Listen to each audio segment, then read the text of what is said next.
Now, growing up, one of the quotes that impacted my life deeply was a quote by D.L. Moody. The world is yet to see what God can do through one man who is fully yielded to him. Back in the 1940s, there was a Bible school, and there was a professor who was teaching his students about revivalists and reformists. He was talking about all the revivalists who had lived in history and how they shaped Christianity. And they came to an interesting part in their class where he got to take his students to one of the homes of a revivalist. So one day he gathered all the students and says, today we're going to go visit the house of John Wesley, he said. Students were excited because they had read about John Wesley in their textbook, learned about his influence. And John Wesley lived in the 1700s, one of the most powerful revivalists, and through whom God brought about a shaking revival in the nation of England. During John Wesley's time, thousands upon thousands of people came into the kingdom of God through his ministry. John Wesley was incredibly passionate to preach the gospel. He would wake up in the early morning before dawn at 4 o'clock, get on his horse, and he will ride that horse town after town, village after village, preaching the gospel all the way up till the nighttime. And by the time the day was over, he would have preached from 18 to 36 places in one day. And he would do this every single day, and until he saw an incredible revival in England. So the students were extremely excited when they got to go see John Wesley's house. So the teacher brought them into the house and showed them the living room. He said, here's the living room. This is where John Wesley entertained people when they came into their home. This is where the people sat and talked to John Wesley. The students were like, wow, it's so cool. We're standing in John Wesley's living room.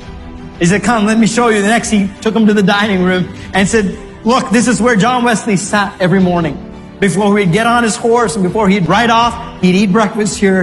And this is how he started his day. And they all looked at it and said, this is incredible. We're standing in John Wesley's dining room. Then he said, come on, I'll take you to his prayer room. And he took them to the prayer room. And the students stood there in awe as they looked at a wall filled with books, different theological books that John Wesley would study, and his table and chair which he would sit and prepare his sermons. And they're like, oh, it's incredible to stand in John Wesley's study. And then the professor said, I'll take you to another room. Come on. He took him to John Wesley's bedroom. It's a small room. All the students kind of squeezed around the bed, and they stood there, and the teacher said, this is John Wesley's bedroom. After a long day, he'd come here and he'd rest. This is where he'd sleep. And as he was explaining it, one student stopped the teacher and said, sir, what's that on the floor? I see 2 indents by the bed. And the teacher kind of chuckled and says, that's important, he said. He said, that's where John Wesley would wake up every morning and kneel down by his bed. And for hours, he would pray for the revival of England. Every morning, he'd wake up and he would kneel by the side of his bed and he would pray that God would visit the nation of England. And the students were awed because where he had knelt all those years had actually caused indentations on the floor. And there was 2 little, indentation of knees where John Wesley would kneel every day. Students were awed by it. The teacher said, okay, come on, let's get back on the bus. We're going to go visit some more homes. So they all got back on the bus, about to leave. The teacher realizes one student is missing. So he says, hey guys, hold on, let me go find this guy. Comes back into John Wesley's house, looks in the living room, no one. Dining room, nothing. Goes to the study, nothing. And then he goes up the stairs, and as he's coming up close to the bedroom, you can see a student kneeling by the side of the bed. And he's praying. Tears running down his eyes. The teacher was moved. He didn't want to interrupt the prayer of the student. So he kind of gently came and stood in that bedroom by the side of that bed. And he could hear the student praying. And the student was praying, weeping, and he's saying, do it one more time, Lord. Do it one more time in my generation, like you did at John Wesley's time. Do it one more time. Then he said, Lord, do it one more time through me. Make me like you made John Wesley and used me. And he was weeping and praying, and this teacher stood there moved for a few minutes. And after a while, the teacher said, okay, patted the shoulder of that student, said, come on, it's time to go. And then that student named Billy Graham stood up from that place and walked back to the bus to join all the other students that day. God heard the prayer of Billy Graham that day. and through him made a mighty move that had never been seen by our day and our generation. Thousands upon thousands of people who came into the kingdom of God because one man knelt down and said, Lord, do it.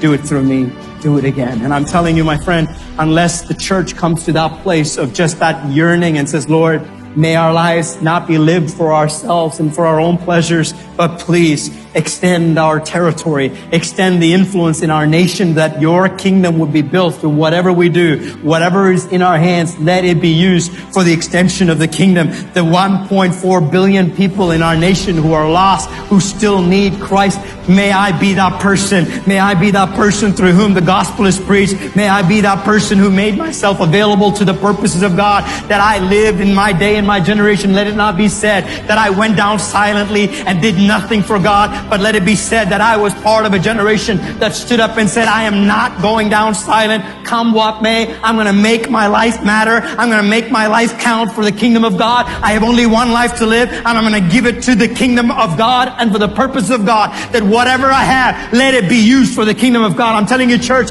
until we become a generation like that says, Lord, make it so that in our day and our generation, that you would use our voice, you would use our influence, you would use our position for the kingdom of God. What God did through Jabez, he can do it through you. What God did through John Wesley, he can do it through us. What God did through Billy Graham, he can do it through us. All it takes for people, men and women, who position themselves in a place of availability and said, God, I mark my life to matter. I don't want to live it for myself. I want to live it for the kingdom of God and for the purposes of the kingdom of God.